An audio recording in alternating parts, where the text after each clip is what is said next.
ازلی فساد پسند قوم یہود۔ بیت المقدس اور فلسطین تقریباً 1300 برس قبل از مسیح میں بنی اسرائیل اس علاقے میں داخل ہوئے اور 2 صدیوں کے مسلسل کشمکش کے بعد بالآخر اس پر قابض ہو گئے تھے۔ وہ اس سرزمین کے اصل باشندے نہیں تھے، قدیم باشندے دوسرے لوگ تھے جن کے قبائل اور اقوام کے نام خود بائبل میں تفصیل کے ساتھ بیان کیے گئے، اور بائبل ہی کی تصریحات سے ہمیں یہ معلوم ہوتا ہے کہ بنی اسرائیل نے ان قوموں کا قتل عام کر کے اس سرزمین پر اسی طرح قبضہ کیا تھا جس طرح فرنگیوں نے سرخ ہندوؤں کو فنا کر کے امریکہ پر قبضہ کیا۔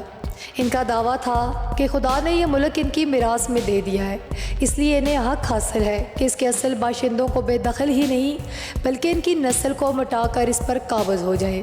اس کے بعد 8ویں صدی قبل از مسیح میں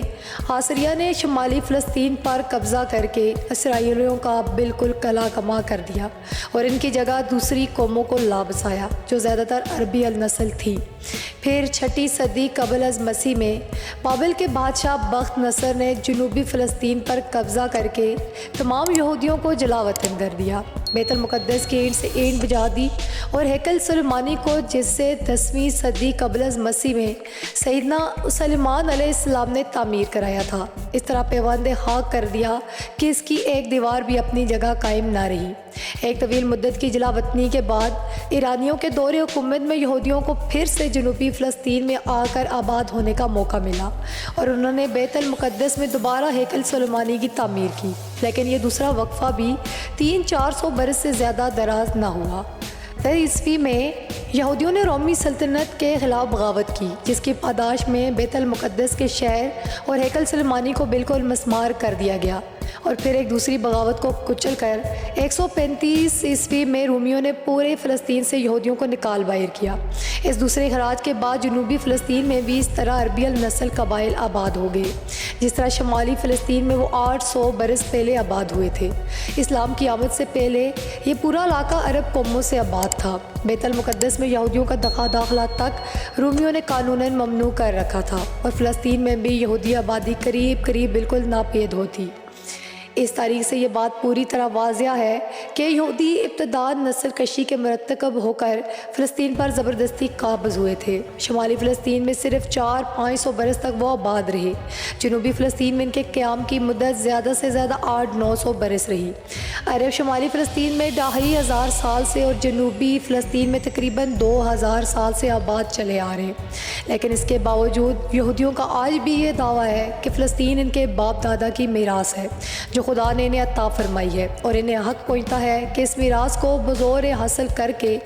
اس علاقے کے قدیم باشندوں کو اس طرح نکال باہر کرے اور خود ان کی جگہ بس جائے جس طرح 1300 برس قبل از مسیح میں انہوں نے مقامی لوگوں کے ساتھ کیا تھا۔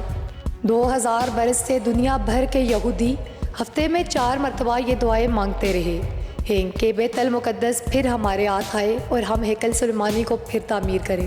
ہر یہودی گھر میں مذہبی تقریبات کے موقع پر اس تاریخ کا پورا ڈرامہ کھیلا جاتا رہا ہے کہ ہم مصر سے کس طرح نکلے اور فلسطین میں کس طرح سے آباد ہوئے اور کیسے بابل والے ہم کو لے گئے اور ہم کس طرح فلسطین سے نکالے گئے اور تتر بتر ہو گئے۔ اس طرح یہودیوں کے بچے کے دماغ میں یہ بات 20 صدیوں سے بٹھائی جا رہی ہے کہ فلسطین تمہارا ہے، اور تمہیں 12ویں صدی عیسوی کے مشہور یہودی فلسفہ موسیٰ بن مامون نے اپنی کتاب شریعت یہودی میں صاف لکھا ہے کہ ہر یہودی نسل کا یہ فرض ہے کہ وہ بیت المقدس میں ہیکل سلیمانی کو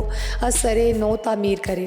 مشہور فری میسن تحریک بھی جس کے متعلق حقائق کا سب کو علم ہے کہ یہ اصل میں ہر ایک یہودی تحریک ہے، اور اس میں بھی ہیکل سلیمانی کی تعمیر نو کو مقصود قرار دیا گیا ہے، بلکہ پوری فری میسن تحریک کا مرکزی تصور یہی ہے، اور تمام فری میسن لاجوں میں اس کا باقاعدہ ڈرامہ ہوتا ہے کہ کس طرح سے ہیکل سلیمانی کو دوبارہ تعمیر کرنا ہے۔ اس سے آپ اندازہ کر سکتے ہیں کہ صدیوں سے یہودی قوم کی زندگی کا نصف العلین یہی رہا ہے کہ وہ مسجد اقصیٰ کی جگہ ہیکل سلیمانی کو تعمیر کریں، اور بیت المقدس پر ان کا قبضہ ہو جانے کے بعد یہ ممکن نہیں ہے کہ وہ اپنے اس نصب العین کو پورا کرنے سے باز رہ جائے۔ امریکہ جو اپنا ضمیر یہودیوں کے ہاتھ رہن رکھ کر اور تمام اخلاقی اصولوں کو بالائے طاق رکھ کر ان غاصبوں کی حمایت کر رہا ہے۔ تو اب وقت آ گیا ہے کہ تمام دنیا کے مسلمان اس کی صاف صاف خبردار کر دیں کہ اس کی یہ روش اگر اس طرح جاری رہی تو روئے زمین پر ایک مسلمان بھی وہ ایسا نہ پائے گا جس کے دل میں اس کے لیے کوئی اتنا درجہ کا بھی جذبہ غیر سے گالی باقی رہ جائے۔ اب وہ خود فیصلہ کر لے کہ اسے یہودیوں کی حمایت میں کہاں تک جانا ہے۔ مسجد اقصیٰ تیری حرمت کے ہم وارث نہیں، ہم تو بس آنسو بہانا جانتے ہیں مرگ پر، ہمیں متروک زماں ہم در بدر ہم بے اثر، تارک قرآن زمیں کا بوجھ ہیں ہم بے بسر۔ تیری حرمت کے امی عمر و صلاح الدین تھے، جن کی نظروں سے پگھلتے تھے بہتان آزری،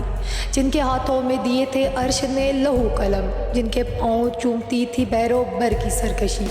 جن کی شمشیریں گرجتی تھی نیاموں میں پڑی۔ وہ تو سالار زمیں تھے، وہ تھے فخر زماں، ہم کو کیا نسبت ہے ان سے، ہم کہاں اور وہ کہاں۔ کفر کی زینت سے حیرا ہے ہماری آرزو، موت سے لرزا مسلمان طالبان رنگ و بو، ہم تو بس دھوکے میں ڈالے جا چکے مغضوب ہیں، نیل کے صحرا سے تابہ کاش غیر ماتوب ہیں، ہم تو بس شرمندہ کون و مکا عرض و سما، ہم کے دھتکارے ہوئے ہارے ہوئے ہم بے اما، ہم بے تاثیر ہیں ہر نعرہ سر نہا، ہم پہ بے تاثیر ہے تکبیر بھی تدبیر بھی، ہم پہ بے تاثیر ہے کونین کی توقیر بھی۔ مسجد اقصیٰ تیری حرمت کے ہم وارث نہیں، تو پکار اب پھر کسی سالار با کردار کو، کیا خبر تیری ندا پر عرش کے روزن کھلے، کیا خبر نصرت کوئی اترے کہیں افلاک سے۔ مسجد اقصیٰ ہمیں اب اور آوازیں نہ دے، ہم تو بس آنسو بہانا جانتے ہیں مرگ پر، مرگ حرمت ہو کہ حیرت ہو کہ مرگ آرزو۔ اگر آپ کو میری ویڈیو پسند آئی ہو تو میرے چینل کو لازمی سبسکرائب کر دیں اور بیل آئیکن کو پریس کرنا ہرگز مت بھولیں تاکہ آئندہ آنے والی ایسی تمام ویڈیو آپ کو ملتی رہے۔ اللہ آپ سب کا حامی و ناصر ہو۔ اللہ حافظ۔